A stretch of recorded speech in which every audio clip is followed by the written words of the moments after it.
কাট প্লাজোর সঙ্গে এগুলো পরলে ভীষণ ভালো লাগবে।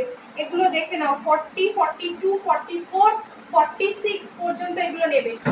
এই ধরনের স্কার্ট প্লাজোর সঙ্গে এই ধরনের টপগুলো পরলে ভীষণ ভালো লাগবে। এই হচ্ছে টপের সামনের পোর্শনটা, দেখেছো? এই হচ্ছে টপের সামনের পোর্শনটা, এই থাকছে পুরো কাজটা। ভিতরে কিন্তু হাতা দেওয়া রয়েছে তোমার, কেমন ভিতরে হাতা দেওয়া রয়েছে, যার মনে হবে হাতা লাগিয়ে দেবে। এগুলো শুধু পরলেই বেশি ভালো লাগবে। এই হচ্ছে পিসটা, এই হচ্ছে পিসটা, এটার সঙ্গে এটা দুর্দান্ত যাচ্ছে না। এই হচ্ছে পিসটা। এই টপগুলো মাত্র 350 করে দাম থাকছে, 350 করে দাম থাকছে। এর সঙ্গে এই কালারটা দুর্দান্ত লাগবে। এই স্কার্টগুলোর সঙ্গেও এগুলো নিতে পারো, এই স্কার্টগুলোর সঙ্গেও এগুলো নিতে পারো, এগুলো খুব সুন্দর দেখতে।